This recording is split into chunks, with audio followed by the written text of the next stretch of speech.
ఈరోజు మా ఇంట్లో వచ్చే స్పెషల్ ఏంటో తెలుసా? ఎగ్, బంగాళదుంప, వంకాయ. ఈ కర్రీ ఎప్పుడు చేసినా చాలా బాగా కుదురుతుంది. కానీ నేను చెప్పడం కాదు, కానీ నిజంగా మీరైతే ఒకసారి ట్రై చేయండి. మా ఇంట్లో మా పిల్లలైతే ఈ కర్రీ చేసినప్పుడంతా మమ్మీ నిజంగా మమ్మీ చాలా బాగా చేసినావు మమ్మీ భలే మెచ్చుకుంటారు తెలుసా. మీరు కూడా అయితే మీ ఇంట్లో ట్రై చేయండి. చాలామంది అంటూ ఉంటారు, ఇంట్లో మొగుడు పిల్లలు గొడవ పడ్డప్పుడు కర్రీస్ మంచిగా రావు అంటారు. నిజం చెప్పాలంటే మంచిగా రాపోవటం కాదు అది, మనమే అప్పుడప్పుడు చెడగొడుతూ ఉంటాం అనమాట. ఇది నిజం అంటారా అబద్ధం అంటారా ఏమోలే, ఇవన్నీ నాకెందుకు. కానీ ఈ వీడియో చూసేటప్పుడైతే కొద్దిగా నాకు లైక్ చేయండి, సబ్స్క్రైబ్ అయితే మర్చిపోకండి. ఎందుకంటే ఇలాంటి తింగర్ వీడియోస్ మొత్తం రావాలి అంటే కనుక మీరైతే నన్ను ఫాలో చేయాలి. సో నేను ఈ వీడియోలో చూపిస్తున్నట్టే కర్రీ అయితే ట్రై చేయండి, చాలా బాగుంటుంది. 2 పెద్ద బంగాళదుంపలు తీసుకున్నాను, ఒక 4 వంకాయలు అయితే తీసుకున్నాను.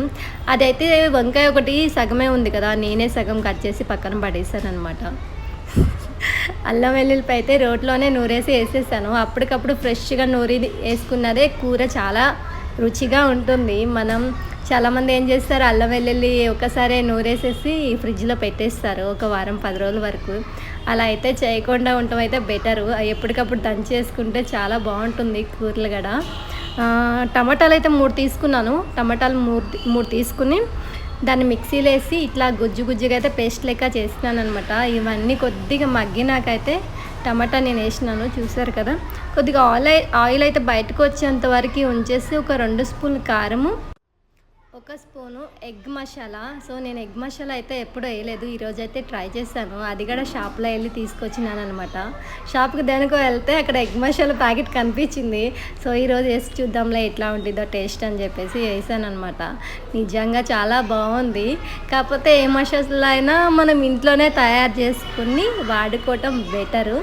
ఎగ్స్ ముందే ఎందుకు వేస్తారు, ముందే వేస్తే మొత్తం ఇట్లా పగిలిపోయి మొత్తం వచ్చేస్తుంది కదా అని చెప్పేసి అనుకోవచ్చు. కానీ అలా ఏం రాదు, స్లోగా కలుపుకుంటే సరిపోతుంది. ఒక పెద్ద నిమ్మకాయ సైజ్ అంతా చింతపండు తీసుకుని దాన్ని బాగా నానబెట్టేసేసి గుజ్జు తీసేసి ఇప్పుడైతే వాటర్ పోసినాను కదా, అదే చింతపండు రసం పోసాను అనమాట. తర్వాత వచ్చేసి ఇట్లా ఒక 5-6 నిమిషాలు కొద్దిగా సిమ్లో పెట్టుకుని బాగా ఉడికించుకోండి. వేడి అన్నం వేసుకుని ప్లేట్లో తింటే మళ్ళీ నాకు కామెంట్ చేసి అయితే చెప్పండి చాలా బాగుంది అని.